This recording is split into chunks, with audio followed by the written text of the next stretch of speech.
But yesterday, Muntaka Mubarak was at the Kotoka International Airport, the VVIP, the presidential lounge, is that how you call it, where the president and the ministers use, to, to bid farewell to the samples of the remains which are being taken to South Africa for DNA testing. We'll go and listen to him briefly, and when we return, we'll have, a discussion with Professor Med Sampene, who is a renowned pathologist, to take us through what we should expect and what he makes of this particular development.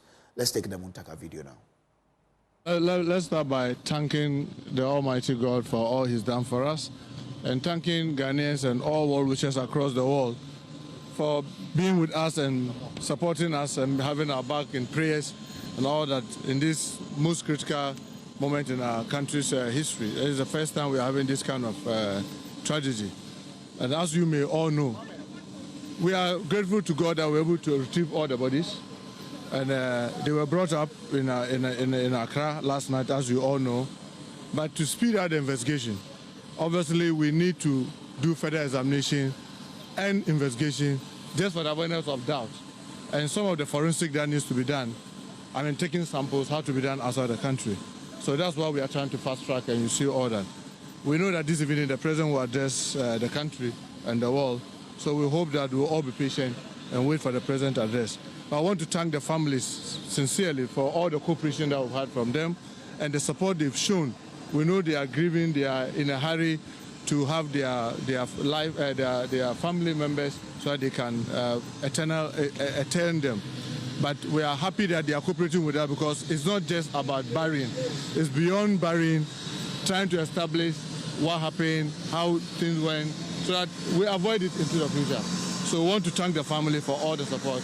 And together with the Health Minister, the Minister for Lands, who is now acting as the Defense Minister, we've been working around the clock just to speed up everything and this part of the process. So we are hoping that this will, when the President addresses the country, other further better particulars may be given. Thank you so much.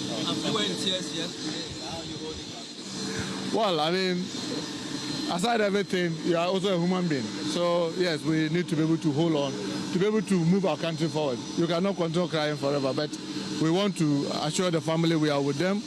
We share in their pain, we grieve with them, and we are hoping that the good Lord will strengthen all of us in this difficult time.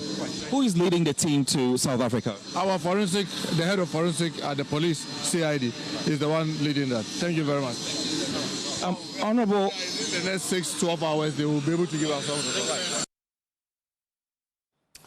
So that...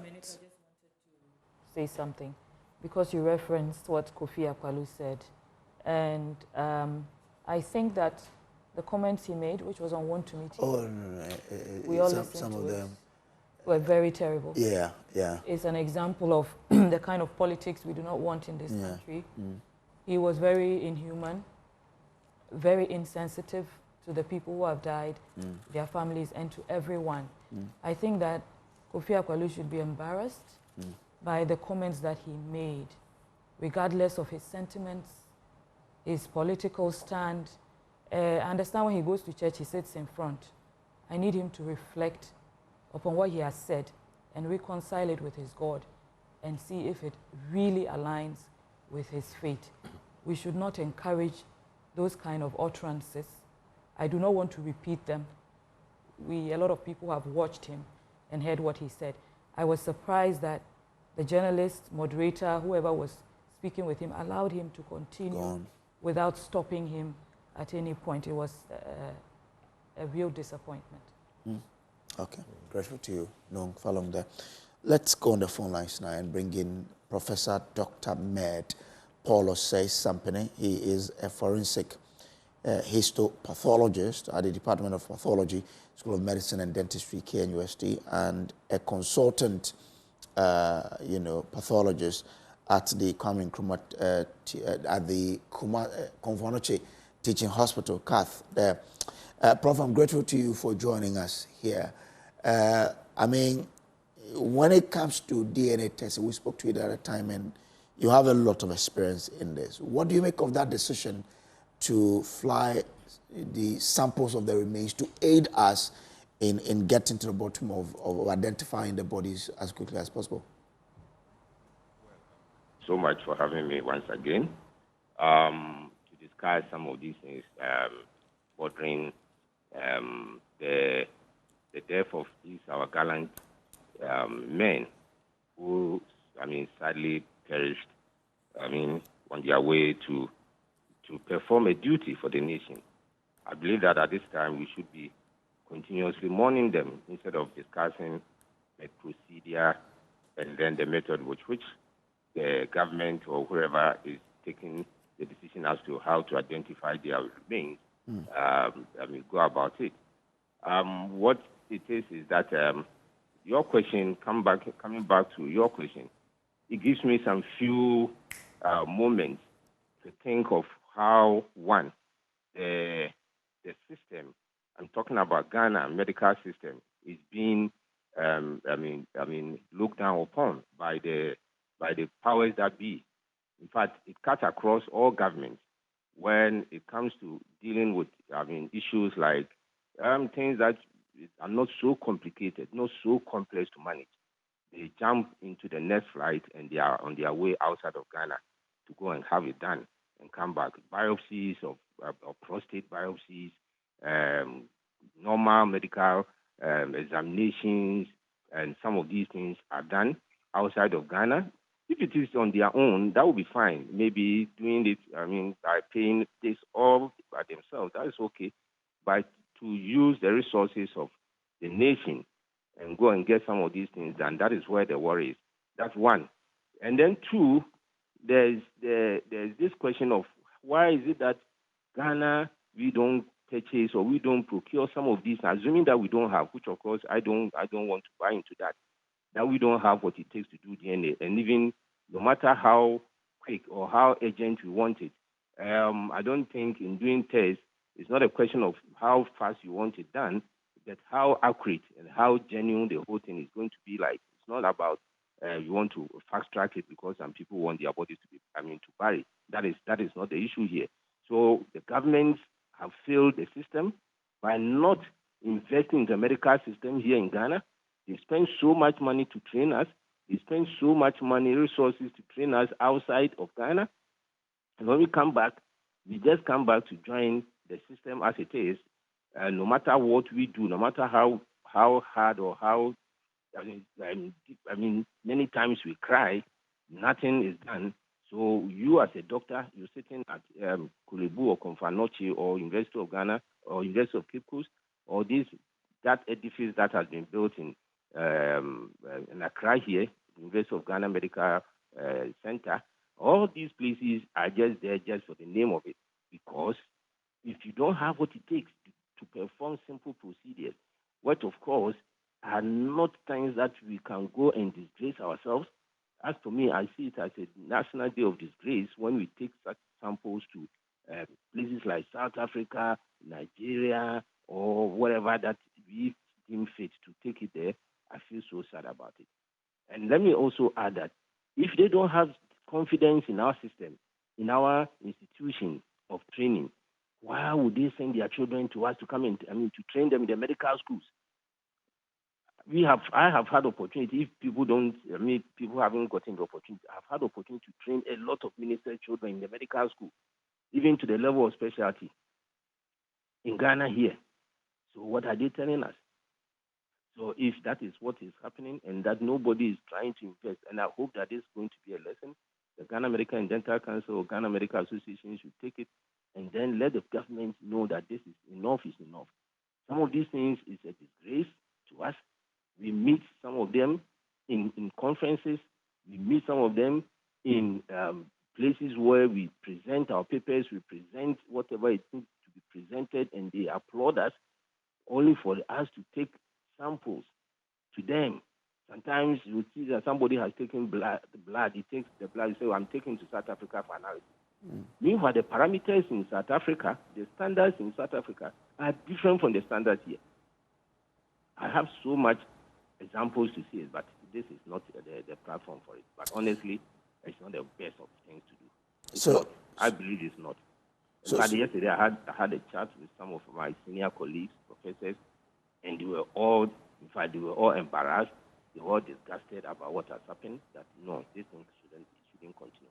But some of us will say it as it is. But I don't know who takes it light or who takes it in good faith, and then going forward we are going to do. So is it your argument that this testing that we've gone to South Africa for could have been done here in Ghana? Why not?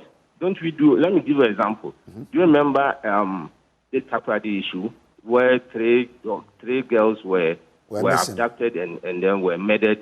Their remains were kept in the septic tank. Do you remember that? Yes. I was in Takoradi by then. Where was the DNA done? The DNA was the DNA profiling was done in Ghana here. I'm aware of who did it and how it was done. It was done in Ghana here.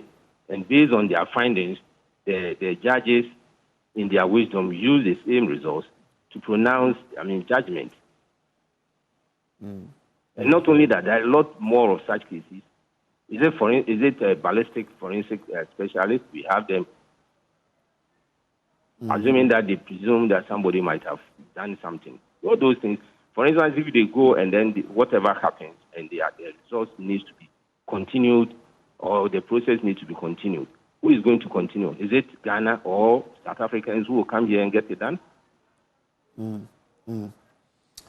Now, the Ghana Academy of Forensic Sciences is also saying that, and they say a comprehensive national forensic policy is urgently needed to, 1, enhance crime scene management, including aviation and disaster incidents; 2, ensure contemporary and scientific investigation practices in line with global standards; 3, support dignified handling of human remains and culturally sensitive family liaison processes; and 4, facilitate accurate and timely mass fatality identification using DNA and other forensic techniques to provide closure for grieving families.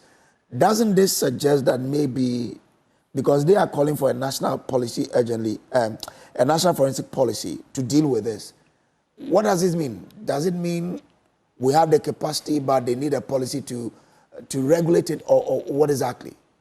Exactly, that is that. In fact, they are collaborating what I've said, isn't it? The capacity is here. All we need to do is that, for instance, if we are to force or we are to form have a policy that will, as it were, make sure that every case that happens here.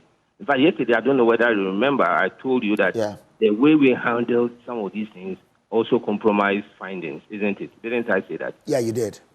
And as part of their communique, they have also highlighted it, that this is the situation, that we should have a policy that when it happens, no sentiment comes in here. Nothing like, oh, this one is a special human being, so this is how we should handle him. This one is just a common human being walking around, so we should just ignore the person and just move on with our lives. No. So the policy, that what I'm saying, that the capacity is here. Yeah. If you don't have the capacity, why do we have Ghana Academy of what do you call forensic sciences? So the capacity is here. People are here. The human resources is here. The capacity is here, except that we don't want to use that. Not only in forensic, all aspects of medicine, all aspects. That thing is there. When a minister is going for a prostate biopsy, if he takes the next flight, he's either in South Africa or US and gets it done, and then he brings it back to Ghana. But when he gets urine incontinence, he wants it to be managed here in Ghana because he needs urgent relief. When the urine is not coming, he wants that thing to be done here. When he gets the prostate is so much enlarged that the urine is not coming, then he needs a doctor who will take the urine here before his next moment he goes to. So it's so insulting to us. Okay. Very, very much insulting. And I believe that some of my colleagues, whether they agree with me or not, will come out and also say, they give their mind as to how we are handling the doctors. It's not the best of things. Okay. It's not. It is not the best of things. I believe that some of you I believe that you are asking me because you are also worried. Or whoever is talking about this and is also worried that so Ghana, don't we have capacity to do that? And I'm forensic society of forensic scientists have also come to collaborate with what I'm saying. That is not the right thing. If we should make a policy, and that policy, I believe that when it's done, it should be made such that such cases can be handled here or should be handled in Ghana. At least you also need data. Don't we need data for research purposes? We need data for research purposes. So this data, when it is apart from what they are going to do in South Africa and other places, when it is done, the data remains there. They publish papers, they publish books, and we will have to go and buy the books. Meanwhile, this information could have remained here or could have been used here to also publish our own data and then get our documents here. But we don't have it. Okay. I'm grateful to you, Prof, for, I'm also grateful. Professor Sampene. I mean, his point is corroborated by the Academy of Forensic Sciences, because they say the Ghana Academy of Forensic Sciences is prepared to provide qualified human resources to assist in properly identifying the remains and to support a scientifically sound disaster victim identification process that meets international best practices. So it means that they have the human resource here. You heard us speak to Professor Dr. Med Paul Sampene. He's a forensic histopathologist at the Department of Pathology, School of Medicine and Dentistry, KNUST, and a consultant pathologist to the Konfo Anokye Teaching Hospital. Well.